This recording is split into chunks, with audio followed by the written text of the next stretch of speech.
Hey there! Tonight, we're diving into a story that's haunted the human imagination for thousands of years. Not the sanitized version you might remember from movies or comic books, but the layered, complex truth buried beneath serpentine hair and a petrifying gaze. You won't find simple monsters here or straightforward heroes.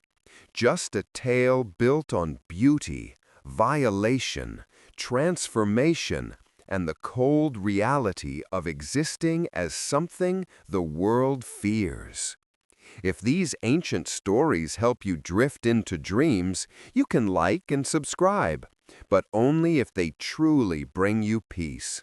And if you'd like to support our channel as we explore these forgotten corners of mythology, your help means more than you know.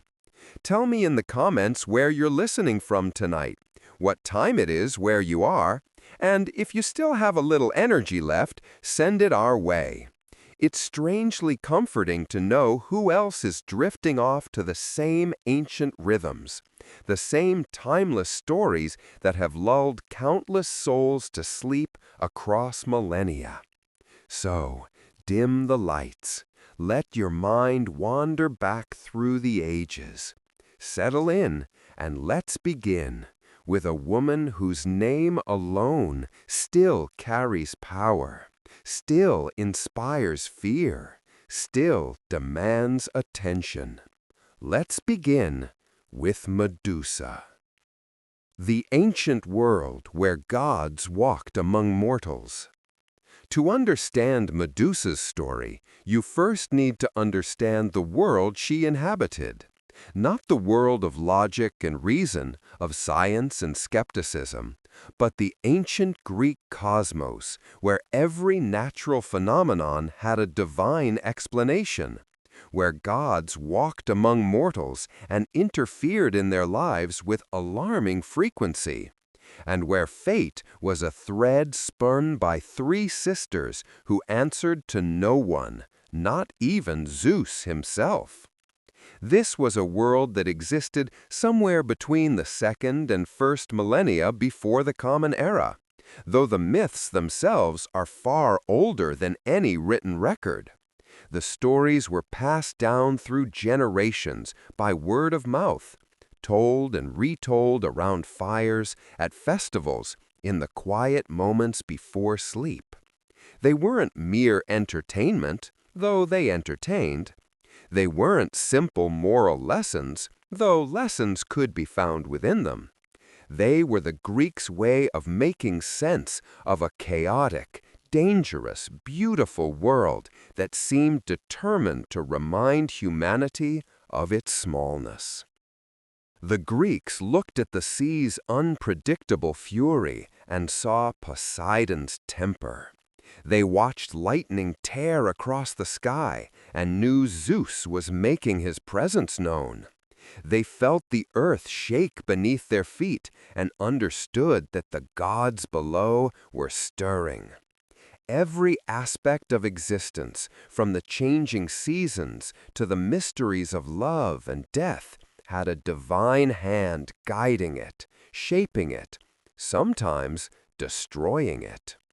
In this world, the line between mortal and divine was constantly being crossed. Gods took mortal lovers with disturbing regularity, and from these unions came heroes and monsters alike. Sometimes the heroes were monsters. Sometimes the monsters were simply misunderstood.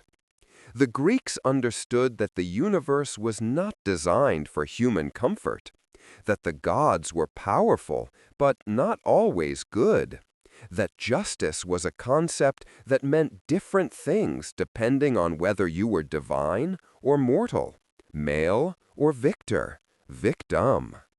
The pantheon itself was a dysfunctional family of cosmic proportions. At its head sat Zeus, king of the gods, lord of the sky, wielder of the thunderbolt. He ruled from Mount Olympus, the highest peak in Greece, where he lived with his divine relatives in a palace that gleamed with celestial light. But Zeus's reign was not born from peaceful succession. He had overthrown his own father, Cronus, who had in turn overthrown his father, Uranus. Violence and betrayal were woven into the very fabric of divine succession. Zeus's wife, Hera, was the goddess of marriage and family, though her own marriage was marked by Zeus's constant infidelities. She was powerful, vindictive, and often took out her justified rage not on her husband, who was too powerful to punish, but on the women he seduced and the children born from those unions. This was the way of things in the Greek cosmos. Power protected power. The vulnerable suffered. Then there was Athena, goddess of wisdom, warfare, and crafts. She was born fully formed from Zeus's head, already armored, already carrying her spear and shield. She was a virgin goddess, fiercely protective of her own chastity and that of her priestesses. She was rational, strategic, and in her own way, as terrifying as any god of war. She would play a crucial role in Medusa's story, though not always as a protector. Poseidon, Zeus's brother, ruled the seas with a temperament as changeable as the waters themselves. He could be generous, granting safe passage to sailors who honored him. He could also be vengeful beyond measure, stirring up storms that swallowed ships whole, sending monsters to ravage coastlines, and punishing those who offended him in ways both creative and cruel. He carried a trident, a three-pronged spear that could split rocks, call forth springs, and command the waves. He was powerful, proud, and used to taking what he wanted. These were the gods who would intersect with Medusa's fate. But Medusa herself was not divine, at least not in the beginning. She was born of older powers, primordial beings who existed before the Olympians claimed dominion over the cosmos. Her story begins not in the gleaming palaces of Mount Olympus, but in the ancient depths of the sea, in the realm of creatures that predated the age of heroes, in a time when the world was still young and strange and terrifying. The Greeks divided their reality into layers. There was the world of mortals, where humans struggle and love and die. Above it was Olympus, home of the gods. Below it was the underworld, where shades dwelt after death. But there were also the in-between places, the liminal spaces, where stranger beings dwelt.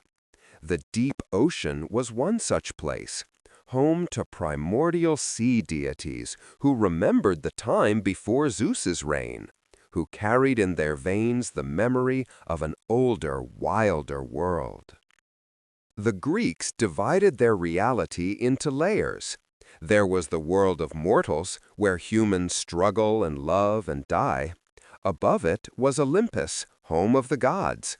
Below it was the underworld, where shades dwelt after death.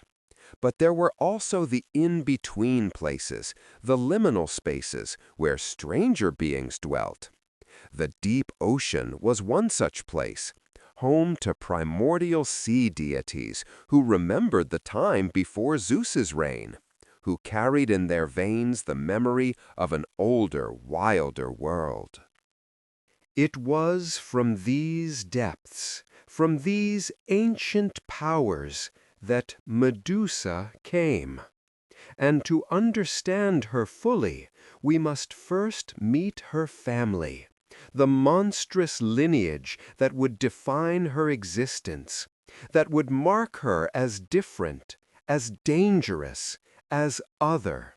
long before her transformation into the creature that would make her name synonymous with terror.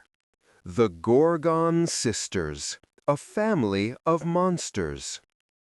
In the beginning, there were 3 sisters. Their names were Steno, Euryale, and Medusa. They were known collectively as the Gorgons, daughters of 2 ancient sea deities named Phorcys and Ceto. These were not the beautiful, benevolent sea nymphs of later myth. These were primordial powers, embodiments of the ocean's most dangerous aspects. Phorcys represented the hidden dangers lurking in the deep, the things that sailors feared but could never quite name. Ceto embodied the great sea monsters, the massive creatures that occasionally surfaced to remind humanity that the ocean was not theirs to claim. The family into which Medusa was born was, to put it mildly, unusual. Her sisters included not just Steno and Euryale, but also the Graeae, 3 gray-haired women who shared a single eye and a single tooth between them. There was Echidna, half woman and half serpent, who would go on to mother many of Greece's most famous monsters. There was Ladon, a dragon who guarded the golden apples of the Hesperides. This was a family defined by monstrosity, by difference, by the kind of otherness that made mortals cross themselves and whisper prayers for protection. But among this family of horrors, the 3 Gorgon sisters held a special place. They were described in various sources with details that shift and change, as myths tend to do across different tellings and different centuries. In some accounts, they were born monstrous, emerging into the world already winged, already terrible to behold. They had faces that were said to be broad and flat, with protruding tusks like those of boars. Their hands were made of bronze, capable of tearing flesh with ease. Their wings were made of gold, gleaming and terrible.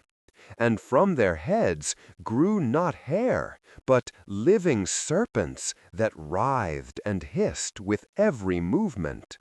Most importantly, they possessed a power that set them apart from other monsters. Anyone who looked directly upon their faces would be instantly transformed into stone, not killed, but petrified, frozen in the moment of their gaze, trapped forever in a body that had become a tomb.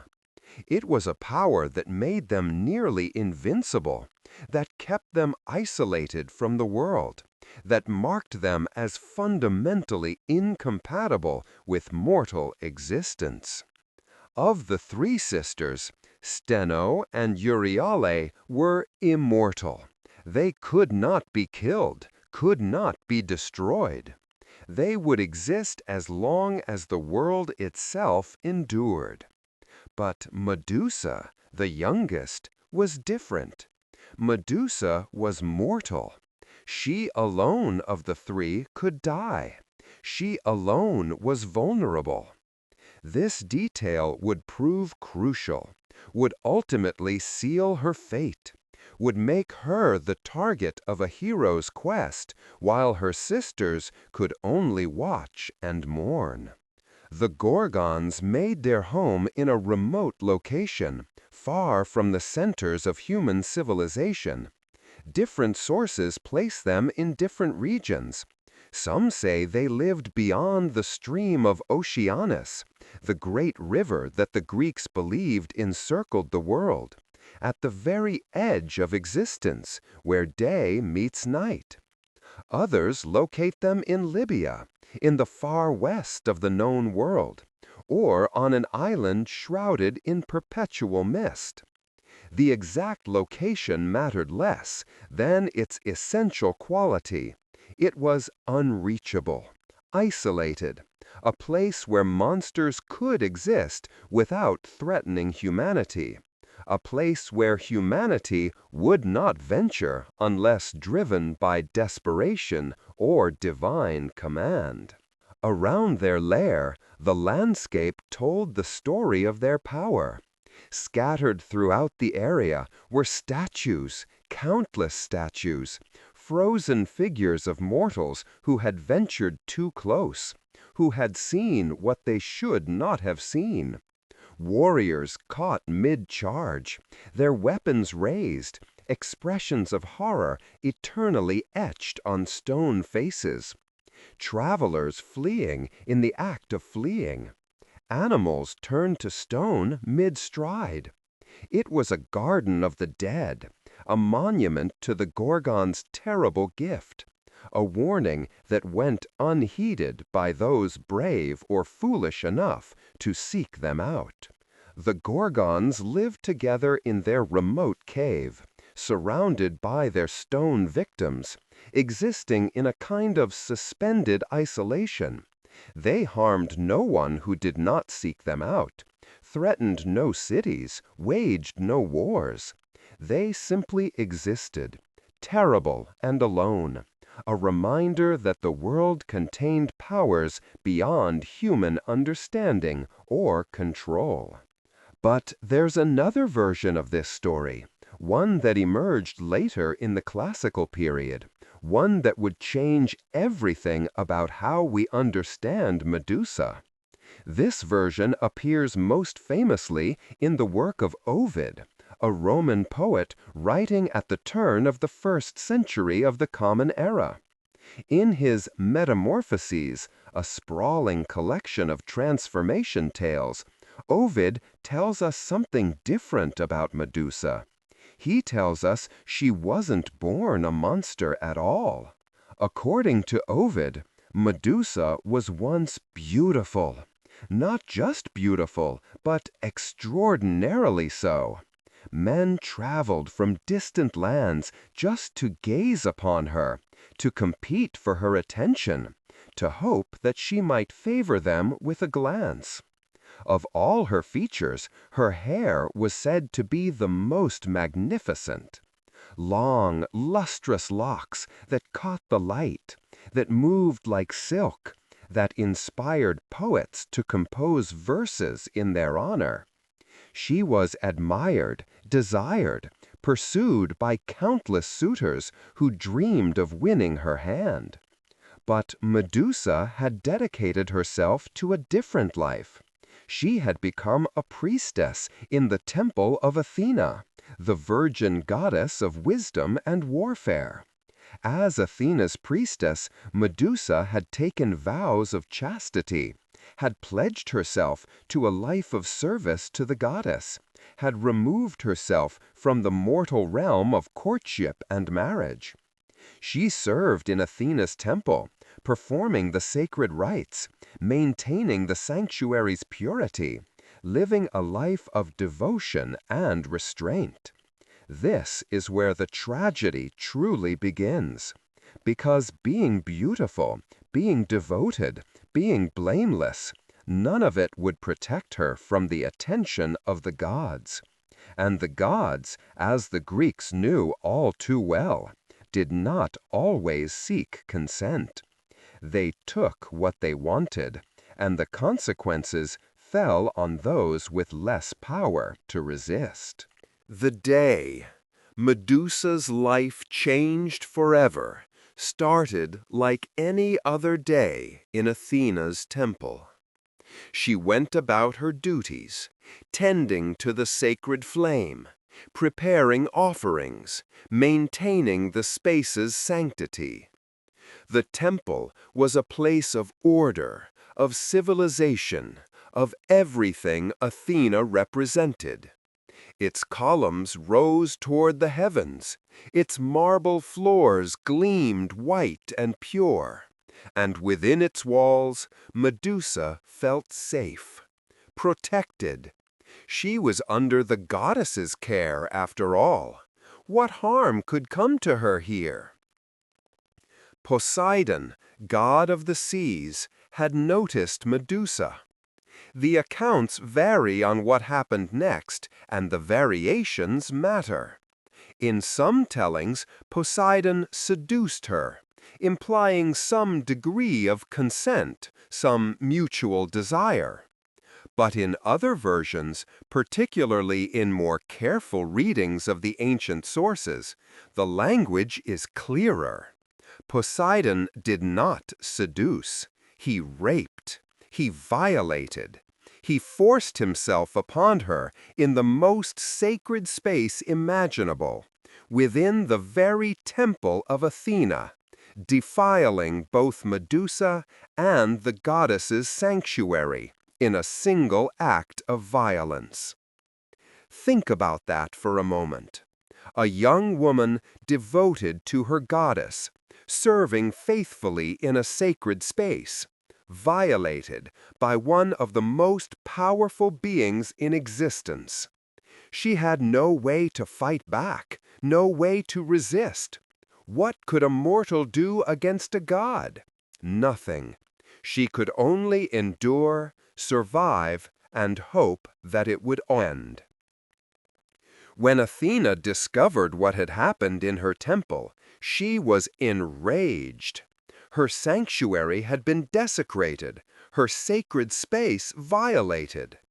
But here's where the story takes its darkest turn, where justice twists into something cruel and inexplicable. Athena did not punish Poseidon. He was her uncle, a fellow Olympian, one of the 3 brothers who ruled the cosmos. He was beyond her reach, or perhaps beyond her will to punish. So instead, she turned her wrath on Medusa. The goddess transformed her faithful priestess into a monster. Those beautiful locks that had attracted so much admiration became writhing serpents, venomous and hideous. Her face, once lovely enough to inspire poetry, became something that could not be looked upon without fatal consequences. Her eyes gained the power to turn any living thing that met her gaze into solid stone. Her hands became bronze, her skin took on a greenish hue, wings sprouted from her back. She became, in every way, the monster that people would remember, that would haunt nightmares and inspire terror for thousands of years to come. Different sources offer different explanations for Athena's actions, as if trying to make sense of the senseless. Some say Athena was protecting Medusa in the only way she could, giving her the power to never be violated again, to turn any man who looked upon her with desire into stone. It was a harsh gift, but a gift nonetheless. Others suggest that Athena, as a virgin goddess, was so offended by the sexual nature of the violation that she could not separate Medusa from the act itself. In her eyes, the priestess had broken her vows, regardless of whether she had any choice in the matter. But these explanations ring hollow when you really consider them. They sound like the rationalizations of people trying to make sense of a story that reflects an uncomfortable truth, that women are often punished for the crimes committed against them, that victims are transformed into villains, that the powerful escape consequences, while the vulnerable bear the weight of blame. The transformation was complete and irreversible. Medusa woke in her body that was no longer her own, looked down at bronze hands she didn't recognize, felt the weight of wings she'd never asked for, and most horrifying of all, felt the serpents moving on her head where her beautiful hair had been. Each snake was alive, independent, writhing and hissing. They were part of her now, extensions of her body, a crown of living creatures that marked her as monstrous, as other, as something to be feared and destroyed. She fled the temple, fled the city, fled everything she had known. Where could she go? How could she live among people when a single glance would kill them? She made her way to the distant reaches of the world, to the remote location where her sisters dwelt, where the Gorgons had always made their home. Steno and Euryale welcomed her, took her in, and Medusa joined them in their isolated existence at the edge of the world. But her transformation had changed the nature of their isolation. Where before the Gorgons' remoteness had been simply a fact of their monstrous birth, now Medusa's presence there carried the weight of exile, of punishment, of a life stolen and replaced with this half-existence in the shadows. She could never return to the world she had known. She could never walk among people again. She could never be touched without fear, could never meet another's eyes without bringing death, could never be seen as anything other than the monster she had become. The loneliness must have been crushing. To be transformed against your will, to lose your identity, your body, your future, all in a single moment of divine rage misdirected. To know that you had done nothing wrong, but were being punished nonetheless. To understand that the world would remember you not as a victim, but a monster to be feared and eventually destroyed. And in her isolation, surrounded by the stone statues of those who had ventured too close, Medusa waited. She didn't ask for visitors. She didn't threaten anyone. She simply existed in her exile, the serpents on her head hissing softly in the silence, her bronze hands clenched in perpetual anger or despair, her wings folded against her back, useless for any purpose but marking her as inhuman. She couldn't have known that miles away, across the sea, in a kingdom she'd probably never heard of, a child was being born who would one day come to her remote shore with a sacred mission, to cut off her head and bring it back as a trophy. She couldn't have known that her death was already being woven into the threads of fate, that her name would outlive her, not for what she had been, but for what she had been forced to become. Life as a Gorgon, the weight of isolation. The years passed in Medusa's exile, though time likely lost much of its meaning in that remote place at the edge of the world. Days blurred into nights, seasons changed or perhaps didn't in those far reaches. The sun might have risen and set in ways that defied normal patterns, following rules known only to the ancient powers who dwelt there. Medusa's daily existence was marked by its contradictions. She was powerful beyond measure, possessing the ability to kill with a glance, yet she was also profoundly powerless, unable to change her circumstances, unable to return to the life she'd lost, unable to be anything other than what Athena's curse had made her. She was fearsome to behold, yet she lived in constant fear herself, knowing that her mortality made her vulnerable in ways her immortal sisters were not. Her sisters, Steno and Euryale, provided what comfort they could. They understood what it meant to be Gorgons, to possess power that isolated rather than elevated, to be feared rather than loved. But they had been born to this existence. It was all they had ever known. For Medusa, every moment was a reminder of what she had lost, of the transformation that had been inflicted upon her, of the beauty that had been stripped away and replaced with horror. The serpents on her head had personalities of their own. Ancient sources describe them as venomous, constantly moving, hissing at threats real or imagined.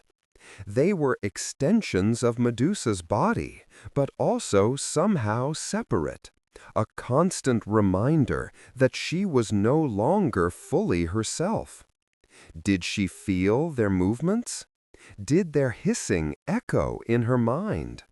Could she sense when they were agitated or calm? The myths don't tell us these intimate details, but they must have been part of her daily reality, an inescapable aspect of her monstrous form.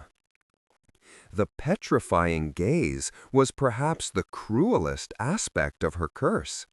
It wasn't something she could control, couldn't turn on and off at will. Anyone who looked directly at her face would be instantly transformed into stone.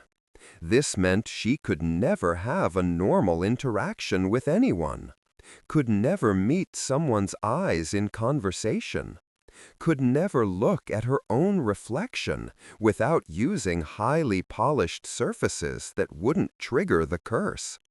She was trapped behind her own face, imprisoned by the very feature that had once been admired for its beauty. Around the Gorgon's lair, the evidence of this power accumulated. More statues joined those already scattered across the landscape.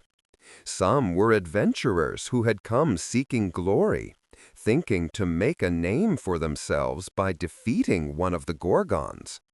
Others were travelers who had stumbled upon the place by accident, following a wrong path or driven off course by storms. A few might have been people seeking death, choosing this strange form of immortality over whatever pain they were fleeing in their mortal lives. Each statue told a story. A warrior frozen mid-strike, his sword raised, his face a mask of determination turned to terror. A sailor with one hand raised to shield his eyes, too late. An old man caught in the act of fleeing, his face turned back towards something he should never have seen. These weren't decorations, they were tombstones, evidence of the deadly power that Medusa possessed but had never asked for, had never wanted, yet wielded nonetheless simply by existing, simply by being seen. Did she mourn them?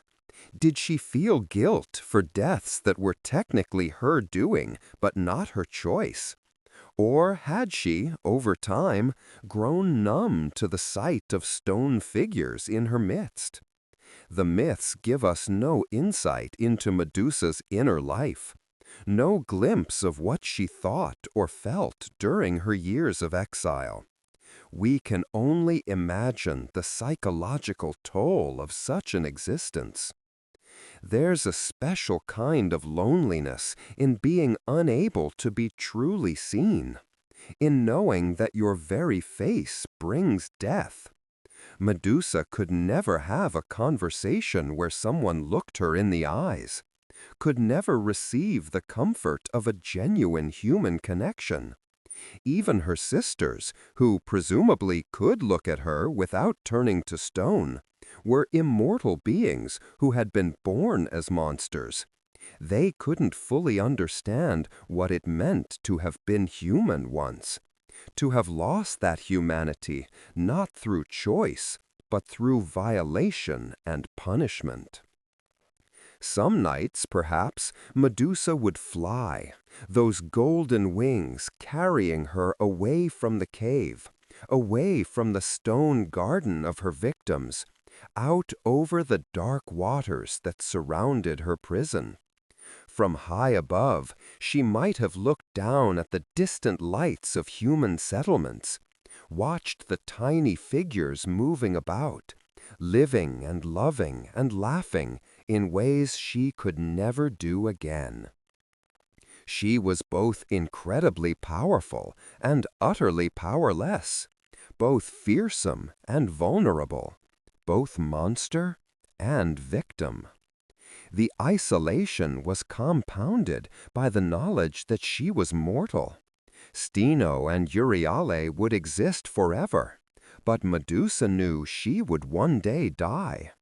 And in the world of Greek heroes, where glory was earned through mighty deeds and legendary quests, a mortal monster was an irresistible target. It was only a matter of time before some hero, some glory seeker, some desperate fool would be sent to kill her, to take her head as proof of their valor. And she couldn't even properly defend herself without causing more death. Every person who came near her, friend or foe, was in danger from her gaze. She couldn't look at them to assess their intentions, could never meet their eyes to plead for mercy or understanding. She was a weapon that could only destroy, a trap that anyone could spring simply by looking at her. In some versions of the myth, Medusa was pregnant during her exile. Poseidon's violation had resulted in conception, and she carried within her two beings who would never be born in the normal way. Pegasus, the winged horse, and Chrysaor, a giant born with a golden sword in his hand. They existed within her, waiting for her death to spring forth into the world. Even in this, Medusa had no agency, no control.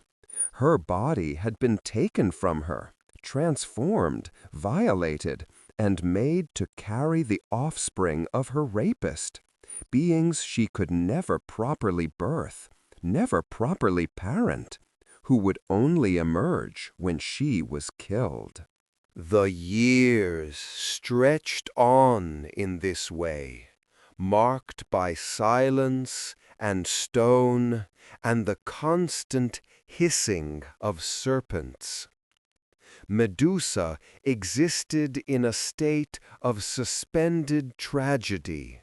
Her story paused but not ended, waiting for the inevitable moment when a hero would arrive to complete her tale.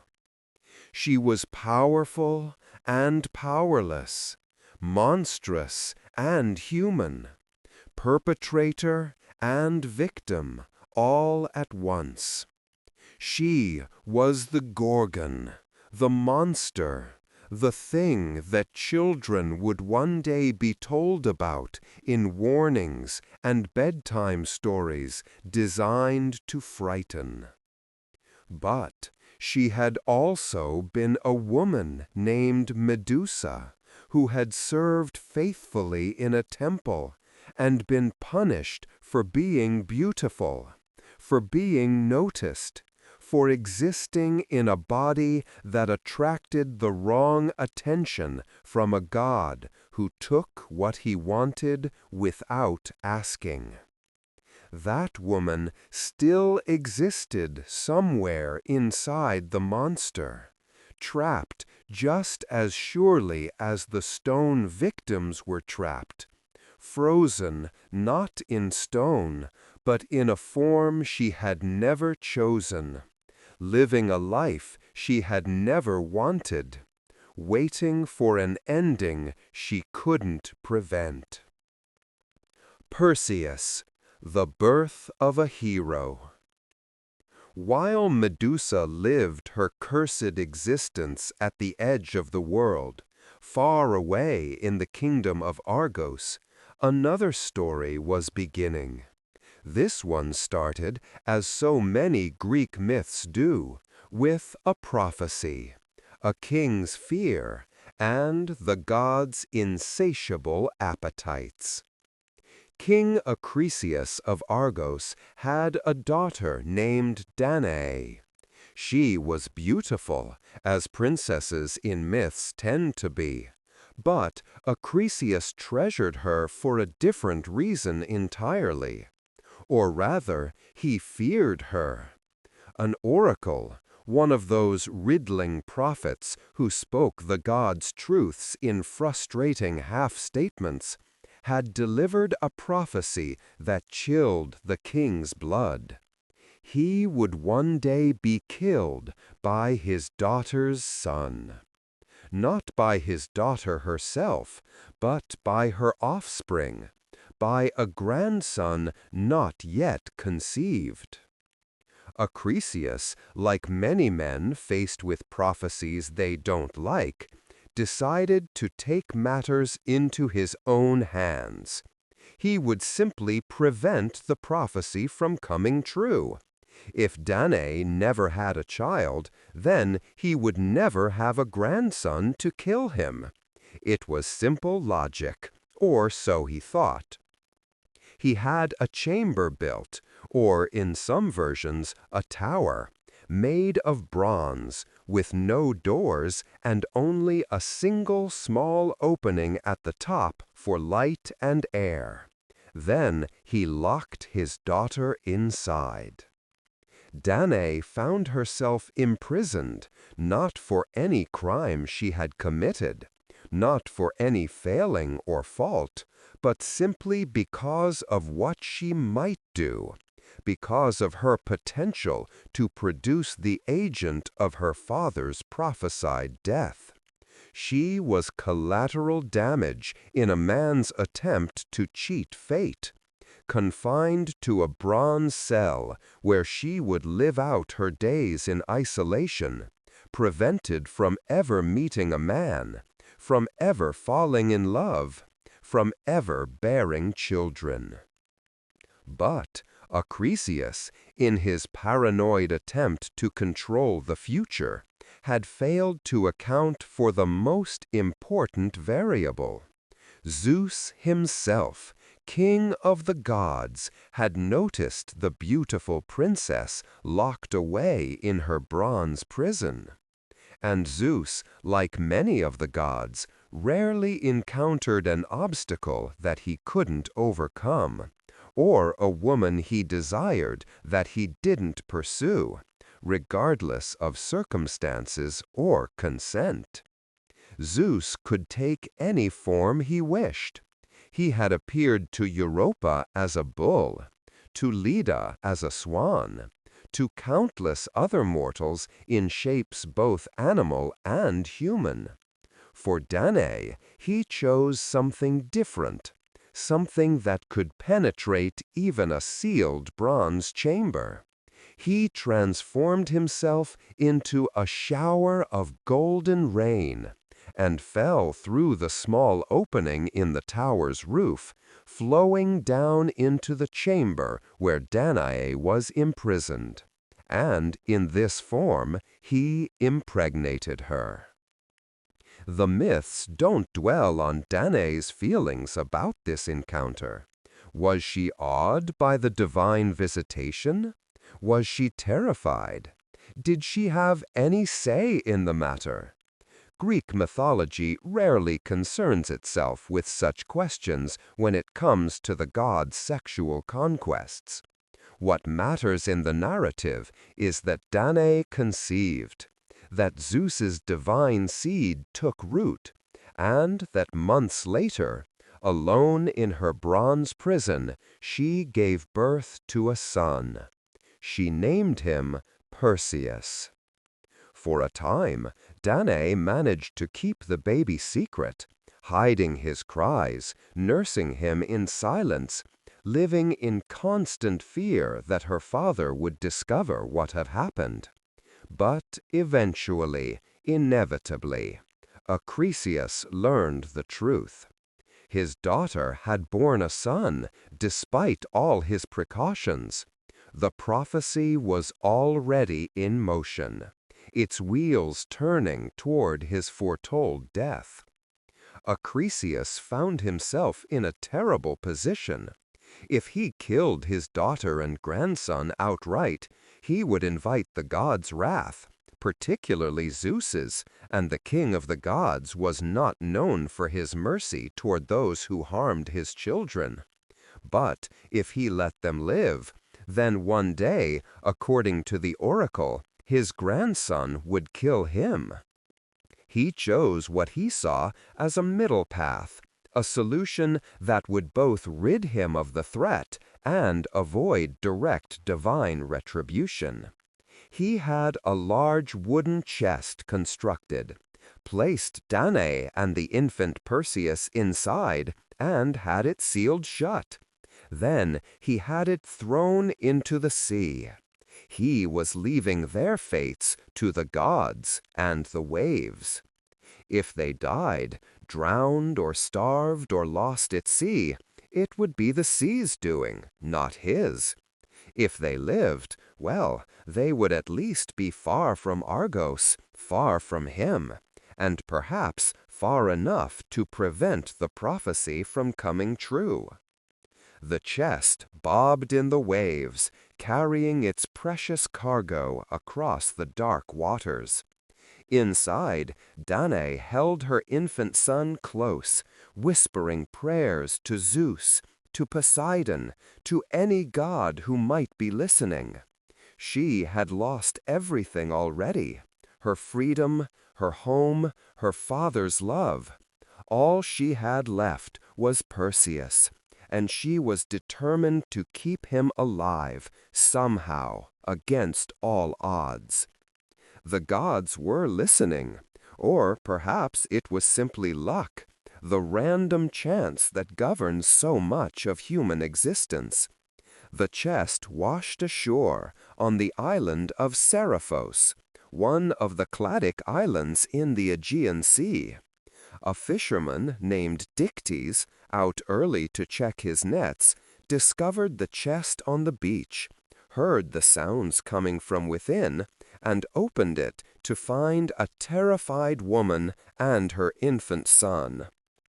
Dictys was a kind man, which was fortunate for Perseus and Danae.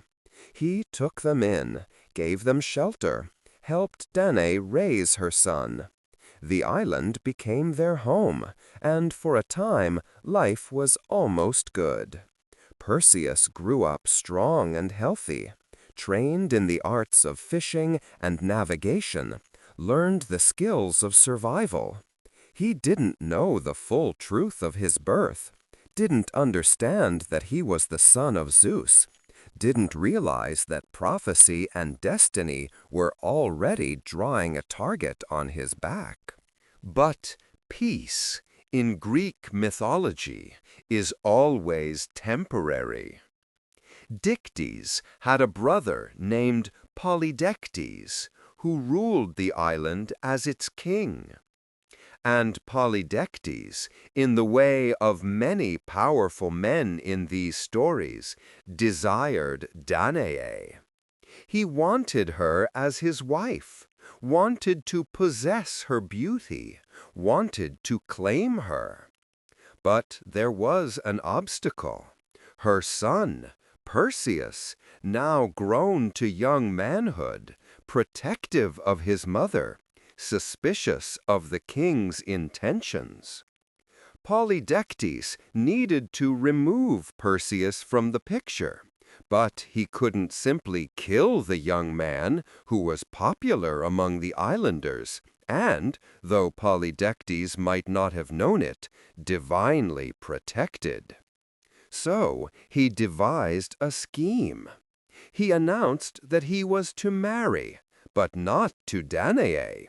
He claimed he was to wed another woman and demanded that all the young men of the island bring him gifts, specifically horses, as was the custom for such occasions. Perseus, who had been raised as a fisherman's ward, had no horse to give. When his turn came to present his gift, he stood before the king empty-handed and embarrassed. Polydectes seized the moment, mocking the young man's poverty, questioning his manhood, suggesting that if he truly wanted to prove himself worthy, he should bring a real gift, something truly extraordinary. Perseus, stung by the mockery and desperate to defend his honor, did what young men throughout history have done when pride overcomes sense. He boasted. He declared that he would bring the king anything he desired, any gift at all, no matter how impossible. "Name it," he said, "and I will obtain it." Polydectes smiled. He had been waiting for exactly this kind of rash promise. "Very well," he said.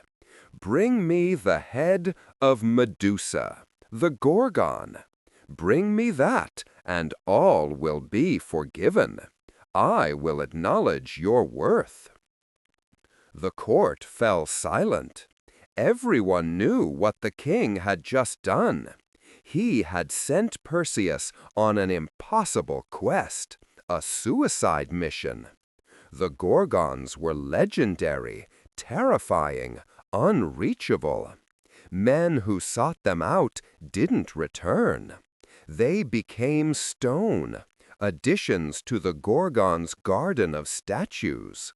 Polydectes had essentially condemned Perseus to death, clearing the way to claim Danae without interference. Perseus, too proud to back down from his boast, too young to fully understand what he was agreeing to, accepted the challenge. He would journey to the edge of the world. He would find Medusa.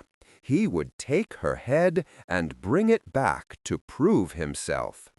It was madness, but it was also his only choice.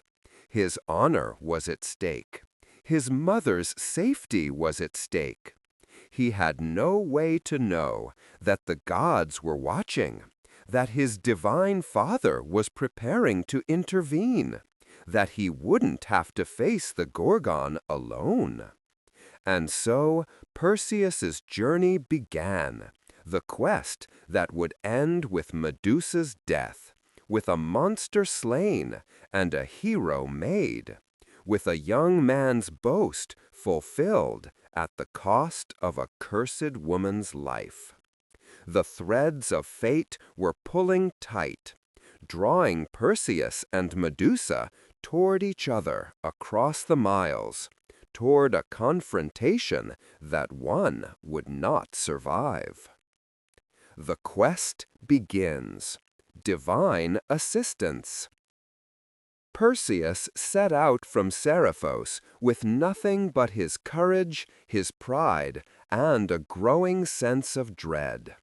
He had no idea where the Gorgons lived, no plan for how to approach them, no understanding of how one could kill something that turns you to stone simply by looking at it.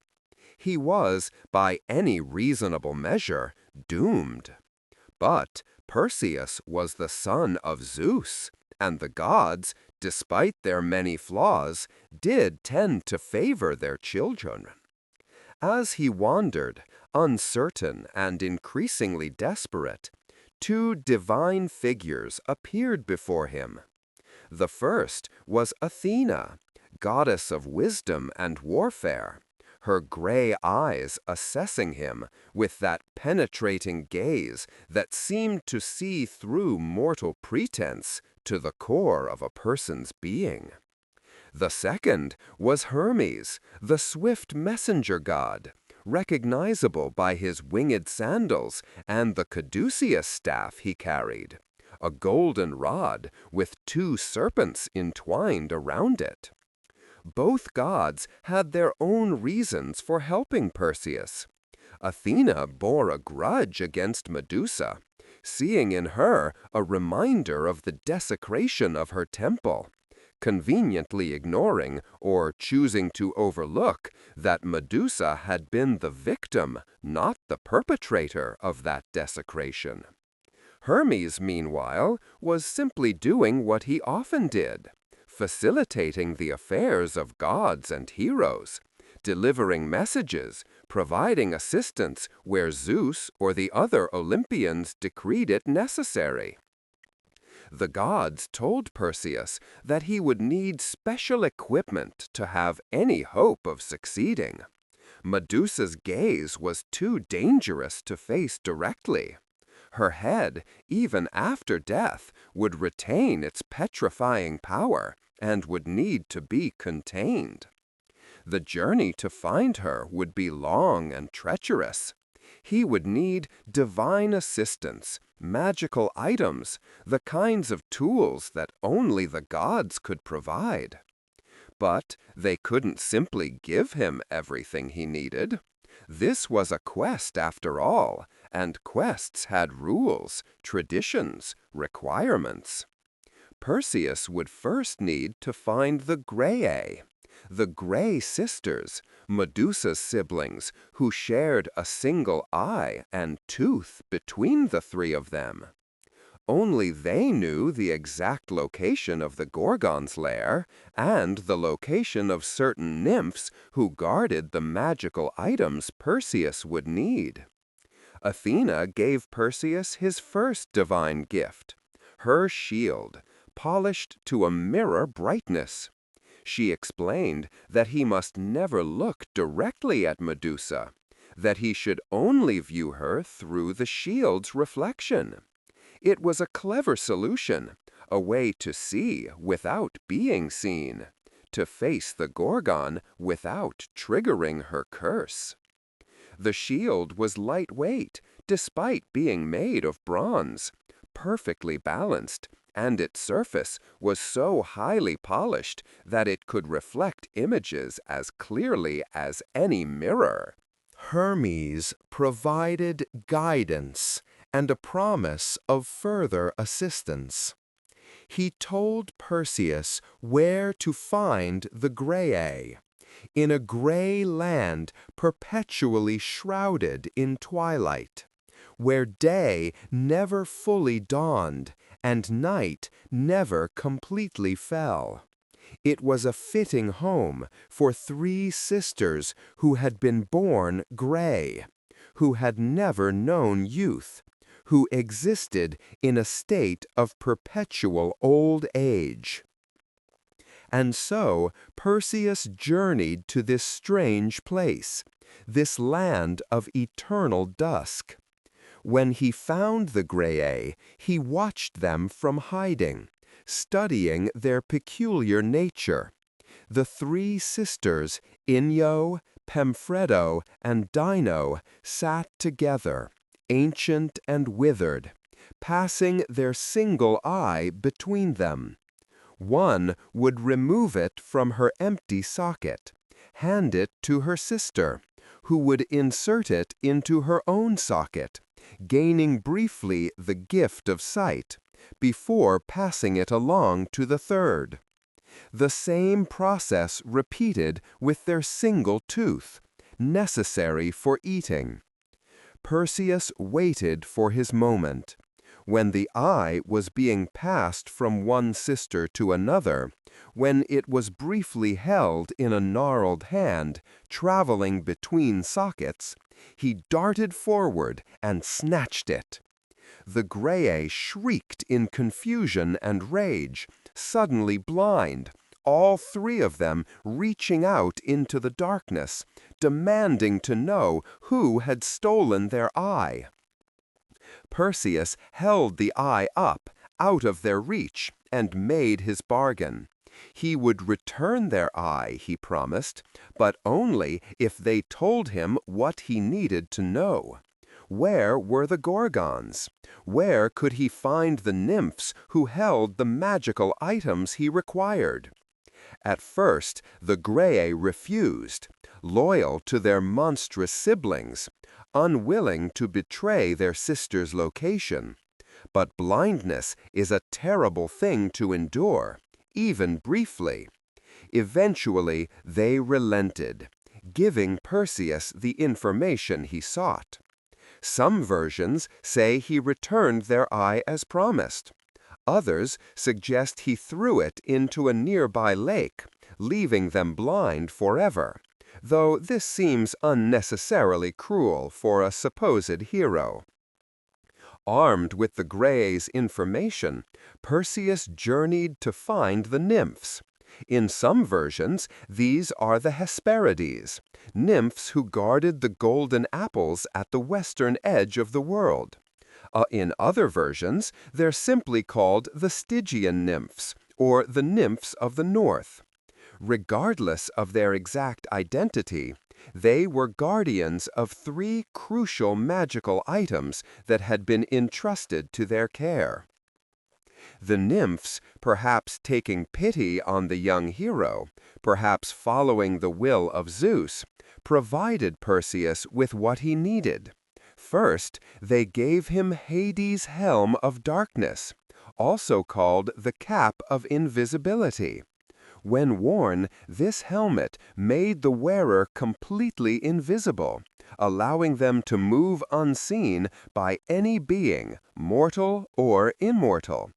It was a powerful artifact, lent only rarely, and its use would prove crucial in Perseus's quest. Second, they provided him with a special bag called a kibisis. This was no ordinary satchel. It was enchanted to safely contain Medusa's head once it was severed, preventing anyone from accidentally seeing it and being turned to stone. The bag would keep the head's power contained while still allowing it to be used as a weapon when needed. Third, and perhaps most importantly, they gave him a pair of winged sandals. These talaria, as they were called in Latin, would allow Perseus to fly, to traverse great distances quickly, to escape danger with speed. They were similar to the sandals that Hermes himself wore, gifts that would make Perseus far more than an ordinary mortal, at least temporarily. Hermes added to Perseus's arsenal by providing him with a sword, though not just any sword. This was a harpae, a curved blade with a sickle-like edge, specially designed for cutting through the toughest substances. In some versions, it's described as being made of adamantine, an indestructible divine metal. It was sharp enough to slice through Medusa's neck in a single stroke, strong enough not to shatter on impact, divinely blessed enough to harm a creature that was half divine herself. Now properly equipped, blessed by the gods, carrying magical items that made him more than mortal, Perseus had everything he needed for his quest. He had Athena's shield to see without looking, Hades' helm to approach unseen, winged sandals to arrive and escape swiftly, a bag to contain his prize, and a sword to do the actual killing. He was as prepared as any mortal could be to face a Gorgon. But having the tools was different from having the courage to use them.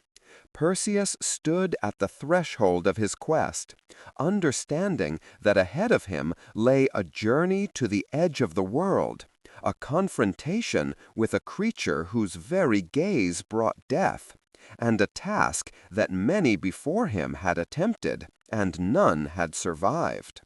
He could turn back. He could refuse the quest, return to Seriphos, admit defeat, and face whatever consequences came from breaking his word to the king. But Perseus was young, proud, and conscious of his heroic lineage, even if he didn't fully understand it yet. He was the son of Zeus, even if he'd been raised as a fisherman's ward. He had divine blood in his veins, divine weapons in his hands, and divine assistance guiding his path. He wouldn't turn back. He couldn't. His mother's safety depended on him. His honor depended on him. The very definition of himself as a hero depended on completing this impossible task.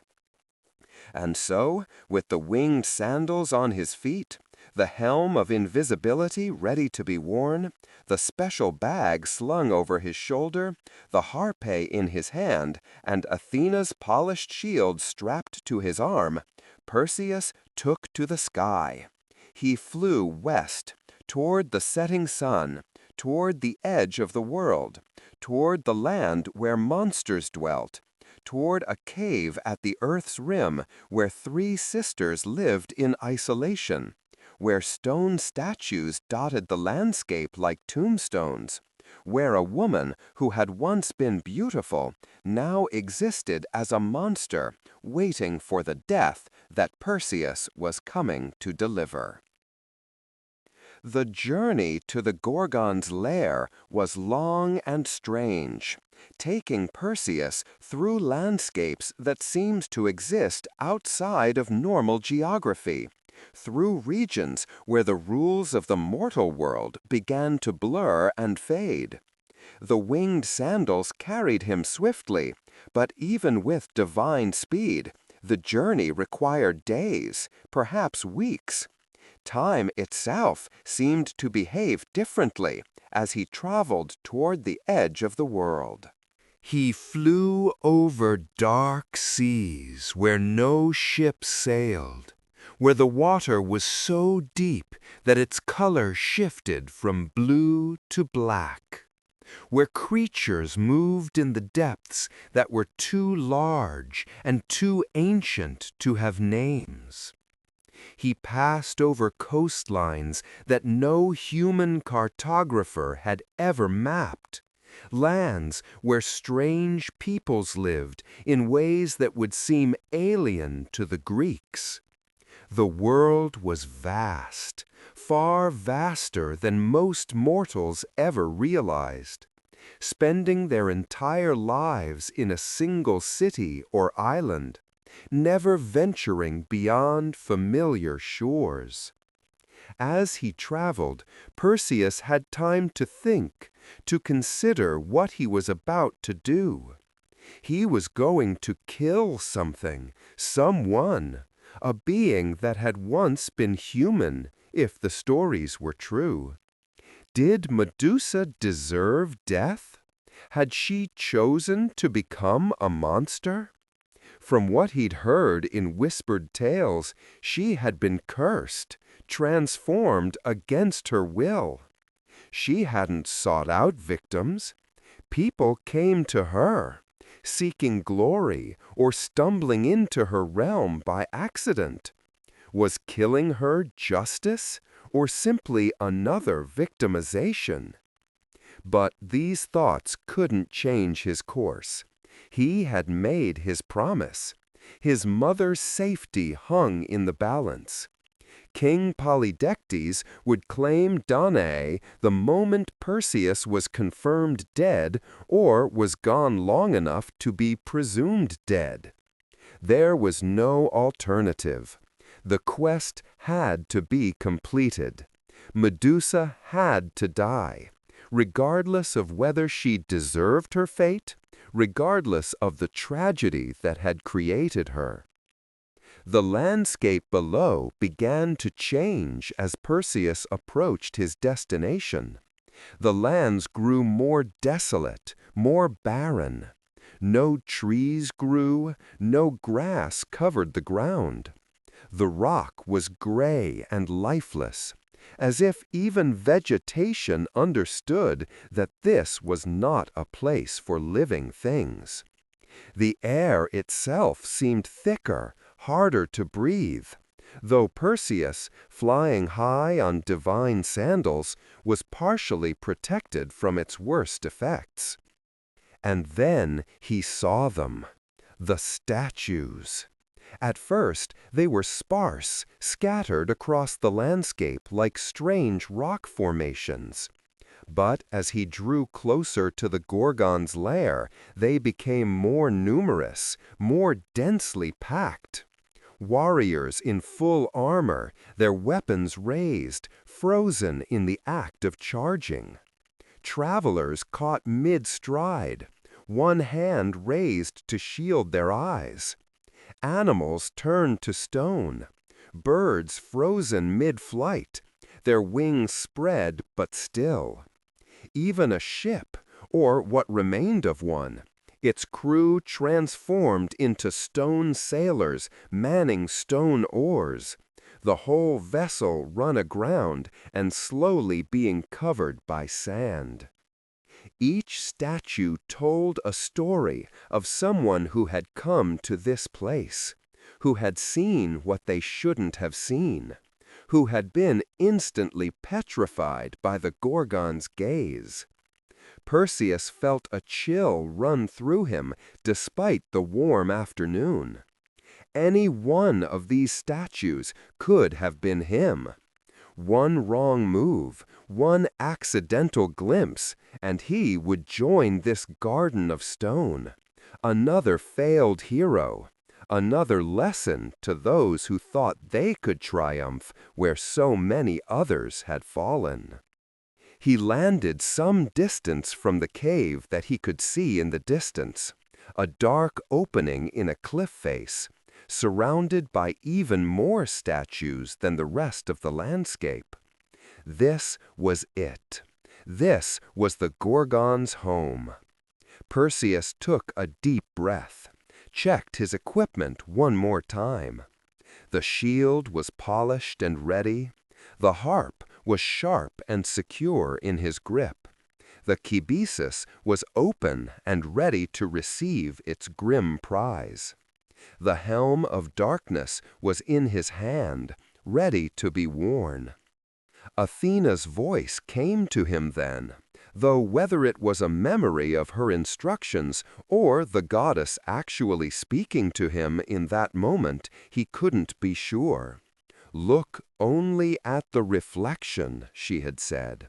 "Never look directly at Medusa's face. Use the shield as a mirror. Approach from behind if possible. And remember, you must strike quickly, cleanly, with a single blow. Hesitation will kill you." Perseus put on the helm of darkness and felt the strange sensation of invisibility settle over him like a cloak. He looked down at his hands and couldn't see them. His body had vanished from sight. He was a ghost, a spirit, invisible to any observer. Even the Gorgons, with all their monstrous power, wouldn't be able to see him approaching. He began to walk toward the cave, moving carefully among the statues, trying not to imagine the moments of terror these stone figures had experienced, the instant when they realized they had made a fatal mistake, the split second between seeing and dying. His heart pounded in his chest. His palms were sweaty on the hilt of his sword. Every step brought him closer to monsters that had killed countless warriors before him, beings with wings of gold and hands of bronze and serpents for hair and a gaze that meant instant death.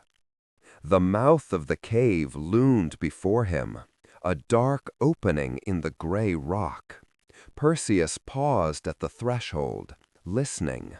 From within came sounds that made his blood run cold. The hissing of serpents, countless serpents, their voices creating a constant susurrus like wind through dead leaves. the occasional scrape of bronze against stone, and then, cutting through it all, a sound that Perseus hadn't expected, weeping. Low, quiet, but unmistakable. Someone inside the cave was crying. He adjusted the shield, angling it so he could see into the cave through its reflection. The light was dim inside, but gradually his eyes adjusted. He could make out the cave's interior, a large chamber with a high ceiling. And there, deeper in the shadows, he could see them. 3 figures, large and winged, with shapes that were human but wrong, distorted, monstrous. The Gorgons. They were asleep, or at least 2 of them were, resting on the stone floor of their cave, their golden wings folded against their backs. The 3rd was sitting apart from the others, her back to the cave entrance, her wings moving slightly, trembling. This was the one who was weeping. Perseus knew, with the strange certainty that sometimes comes in crucial moments, that was Medusa. This was the mortal Gorgon, the one he had come to kill. She was crying in the darkness of her cave, mourning for reasons he would never know. Mourning her lost humanity, perhaps. Mourning the life she could never have. Mourning simply because she was capable of grief and had so much to grieve. For a moment, Perseus hesitated. This wasn't the fearsome monster of legends. This was a being in pain, a creature cursed and alone, weeping in the darkness. Could he really kill her? Could he cut off her head while she sat there, vulnerable and unaware? What kind of hero did that make him? But then he thought of his mother, thought of Polydectes' lecherous gaze, thought of the promise he'd made and the consequences of breaking it. He thought of the stone statues outside, of the people Medusa had killed, intentionally or not. He thought of his own survival, of the fact that if he failed here, he would die here, would become one more statue in the Gorgon's garden. He couldn't afford mercy. He couldn't afford hesitation. This was kill or be killed, and he chose to kill. Perseus began to move forward, invisible under his helm, watching Medusa's reflection in his shield, approaching her from behind. Each step was careful, quiet, calculated. He couldn't afford to make a sound, couldn't risk alerting her or her sisters. He had to get close enough for a clean strike, had to position himself perfectly, had to be ready to cut and run before Steno and Euryale could wake and pursue him. The serpents on Medusa's head were moving, writhing even as she sat there. Perseus could see them clearly in the shield's reflection, could count them if he wanted to, dozens of living snakes forming a crown of horror. They seemed to sense something, some of them raising their heads, tasting the air. But they couldn't see him, couldn't detect the invisible intruder approaching their host. Perseus raised his sword, the divine harp, blessed and sharp, designed for exactly this purpose. He was close now, close enough to smell the strange scent that surrounded the Gorgons, something like salt and stone and old blood. close enough to hear Medusa's breathing, ragged from her crying, close enough to strike. He brought the sword down in a single, swift, decisive motion. Athena herself guided his hand, or so the legends say, ensuring that the blow was true, that the blade cut cleanly through Medusa's neck, severing her head in one stroke. The cut was so quick, so perfect, that, for a moment, nothing seemed to happen. Then Medusa's body slumped forward, her wings spreading slightly in a final reflex. Her head, serpents still writhing, fell free. The confrontation, Medusa's death and its consequences. Perseus didn't stop to think, didn't pause to reflect on what he'd just done. He grabbed Medusa's head by its serpent hair, his hand protected by his invulnerability to the curse as long as he didn't look directly at the face, and thrust it into the kibbasis. The special bag accepted its grim burden, and Perseus pulled the drawstring tight. The head was contained, safe, ready to be used as a weapon, but no longer a danger to him. But something else was happening. From Medusa's severed neck, where blood should have been pouring out, two forms were emerging. Born from the wound, creatures that had been gestating inside her, waiting for this moment. The first was a horse, but not an ordinary horse. This was Pegasus, the winged stallion, coat as white as snow, wings spreading wide as he took his first breath. He was beautiful, divine, the offspring of Poseidon, born from violence, but pure and magnificent nonetheless. The second birth was stranger, more unsettling. Chrysaor emerged, a giant of a man, fully grown, a golden sword already in his hand.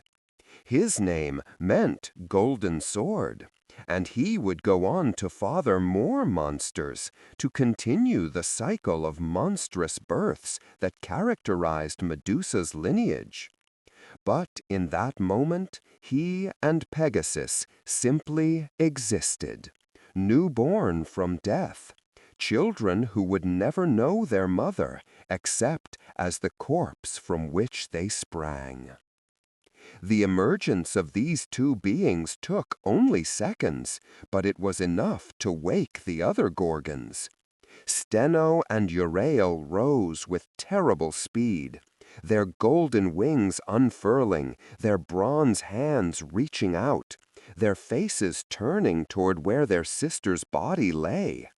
They saw Medusa's headless corpse, saw the blood, saw the strange births, and they screamed. The sound was inhuman, a cry of rage and grief that echoed from the cave walls and seemed to shake the very ground. Perseus didn't wait to face them. He had Medusa's head.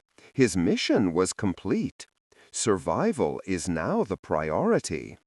He ran from the cave, the helm of darkness still making him invisible, the winged sandals carrying him up and away with divine speed. Behind him, Steno and Euryale pursue, their own wings beating furiously, their screams of grief and rage following him across the desolate landscape. Athena had told him they couldn't catch him as long as he wore the helm and sandals, and she was right. The immortal Gorgons, despite their power, despite their fury, couldn't see him and couldn't detect the invisible intruder approaching their host. Perseus raised his sword, the divine harp, blessed and sharp, designed for exactly this purpose. He was close now, close enough to smell the strange scent that surrounded the Gorgons, something like salt and stone and old blood, close enough to hear Medusa's breathing, ragged from her crying, close enough to strike. He brought the sword down in a single, swift, decisive motion. Athena herself guided his hand, or so the legends say, ensuring that the blow was true, that the blade cut cleanly through Medusa's neck, severing her head in one stroke. The cut was so quick, so perfect, that, for a moment, nothing seemed to happen. Then Medusa's body slumped forward, her wings spreading slightly in a final reflex. Her head, serpent still writhing, fell free. The confrontation, Medusa's death and its consequences. Perseus didn't stop to think, didn't pause to reflect on what he'd just done.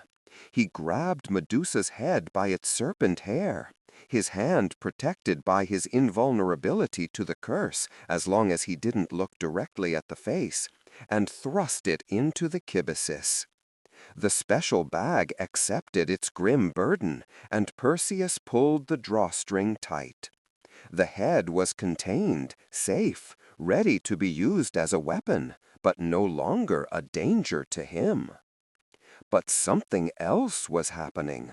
From Medusa's severed neck, where blood should have been pouring out, two forms were emerging, born from the wound, creatures that had been gestating inside her, waiting for this moment. The first was a horse, but not an ordinary horse. This was Pegasus, the winged stallion, coat as white as snow, wings spreading wide as he took his first breath. He was beautiful, divine, the offspring of Poseidon, born from violence, but pure and magnificent nonetheless. The second birth was stranger, more unsettling. Chrysaor emerged, a giant of a man, fully grown, a golden sword already in his hand. His name meant Golden Sword, and he would go on to father more monsters, to continue the cycle of monstrous births that characterized Medusa's lineage. But in that moment, he and Pegasus, Perseus, flew on, carrying his prize. His mission accomplished, but at a cost he was only beginning to understand. He had killed a monster, yes, but also a victim. He had completed his quest, but he'd also taken a life, severed a head, created orphans in Pegasus and Chrysaor. He was a hero now, or would be once he returned to Seriphos. But heroes, as the Greeks understood, were complicated figures, neither wholly good nor wholly evil, defined as much by their violence as by their virtue. As he flew back across the strange seas and distant lands, drops of blood fell from Medusa's head, still fresh in the kibisis. Where these drops touched the earth, they transformed. In Libya, the blood drops became serpents, which is why, the Greeks believed, that region was full of snakes. Some drops fell into the sea, creating new horrors in the depths. Medusa's blood was potent, magical, dangerous, even in death.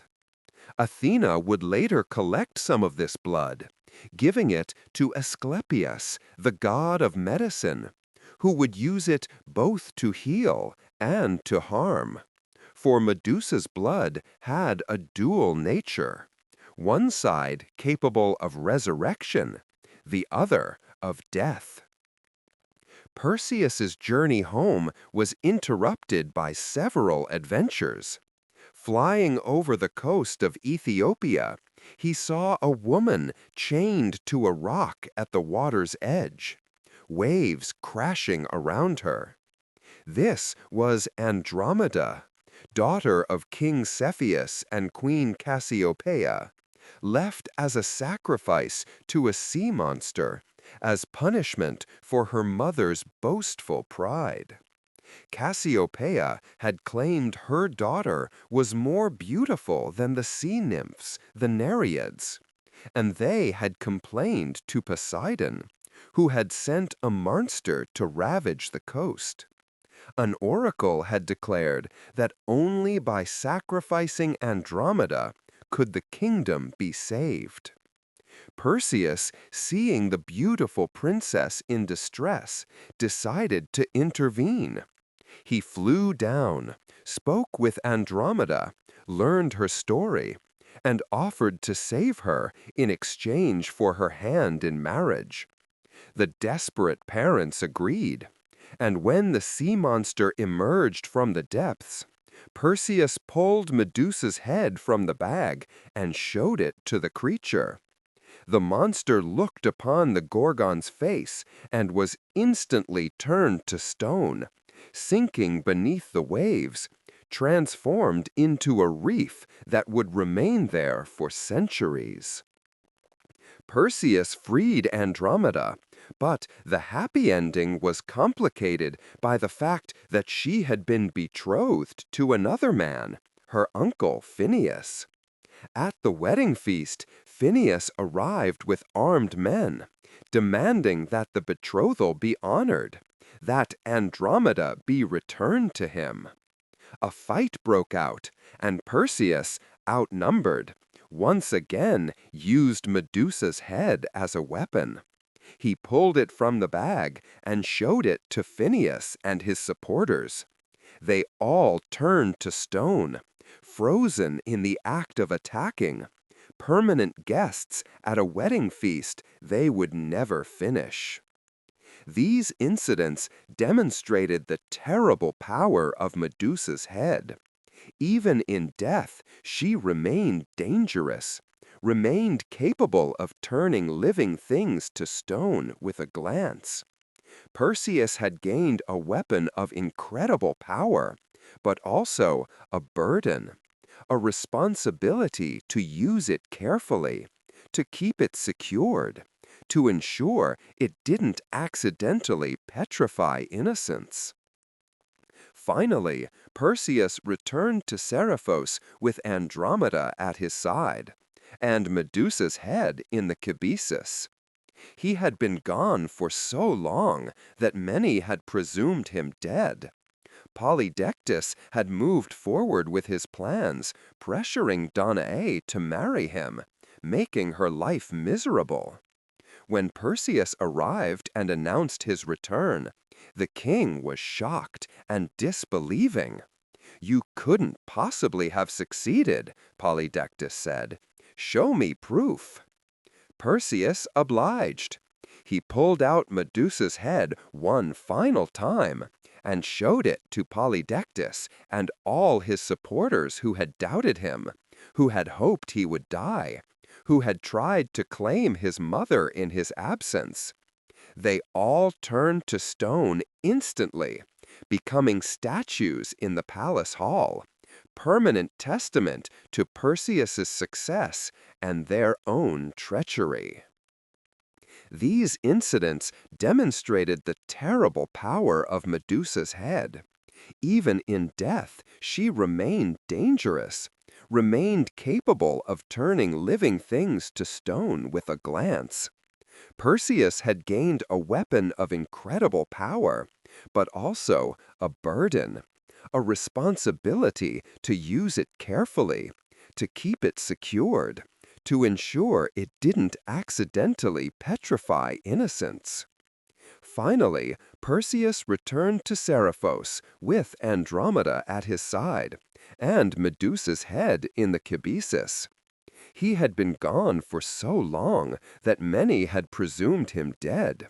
Polydectes had moved forward with his plans, pressuring Danae to marry him, making her life miserable. When Perseus arrived and announced his return, the king was shocked and disbelieving. "You couldn't possibly have succeeded," Polydectes said. "Show me proof." Perseus obliged. He pulled out Medusa's head one final time and showed it to Polydectes and all his supporters, who had doubted him, who had hoped he would die, who had tried to claim his mother in his absence. They all turned to stone instantly, becoming statues in the palace hall, permanent testament to Perseus's success and their own treachery. These incidents demonstrated the terrible power of Medusa's head. Even in death, she remained dangerous, remained capable of turning living things to stone with a glance. Perseus had gained a weapon of incredible power, but also a burden, a responsibility to use it carefully, to keep it secured, to ensure it didn't accidentally petrify innocence. Finally, Perseus returned to Seriphos with Andromeda at his side, and Medusa's head in the cabesus. He had been gone for so long that many had presumed him dead. Polydectes had moved forward with his plans, pressuring Danae to marry him, making her life miserable. When Perseus arrived and announced his return, the king was shocked and disbelieving. "You couldn't possibly have succeeded," Polydectes said. "Show me proof." Perseus obliged. He pulled out Medusa's head one final time and showed it to Polydectes and all his supporters, who had doubted him, who had hoped he would die, who had tried to claim his mother in his absence. They all turned to stone instantly, becoming statues in the palace hall, permanent testament to Perseus's success and their own treachery. These incidents demonstrated the terrible power of Medusa's head. Even in death, she remained dangerous, remained capable of turning living things to stone with a glance. Perseus had gained a weapon of incredible power, but also a burden, a responsibility to use it carefully, to keep it secured, to ensure it didn't accidentally petrify innocence. Finally, Perseus returned to Seriphos with Andromeda at his side, and Medusa's head in the cabesus. He had been gone for so long that many had presumed him dead. Polydectes had moved forward with his plans, pressuring Danae to marry him, making her life miserable. When Perseus arrived and announced his return, the king was shocked and disbelieving. "You couldn't possibly have succeeded," Polydectes said. "Show me proof." Perseus obliged. He pulled out Medusa's head one final time and showed it to Polydectes and all his supporters, who had doubted him, who had hoped he would die, who had tried to claim. The Gorgonion appeared everywhere in ancient Greek culture. Warriors painted or embossed it on their shields, believing it would strike fear into their enemies and deflect weapons. Architects incorporated it into building designs, placing Gorgon faces above doorways, on temple pediments, at the corners of roofs. The image was meant to protect the building and its occupants, to warn away evil spirits and human threats alike. The Gorgonion appeared on coins, on pottery, on jewelry, on armor, on amulets worn for protection. Parents would place Gorgon images near their children's beds to protect them during sleep. Travelers carried small Gorgonian tokens to ensure safe passage. Ships bore the image on their prows to secure safe voyages. The symbol spread from Greece to Rome, from Rome throughout the empire, from the ancient world into medieval Europe and beyond. But the image itself evolved over time. In the archaic period of Greek art, during the 6th and 7th centuries before the Common Era, the Gorgonion was consistently portrayed as frightening, monstrous, ugly. The face was broad, with a wide, grinning mouth showing prominent teeth or tusks. The eyes were huge, bulging, staring. The tongue often protruded. Snakes writhed in the hair and sometimes emerged from the mouth as well. It was meant to horrify, to repel, to embody everything that was other and dangerous. But beginning in the 5th century before the Common Era, the image began to change.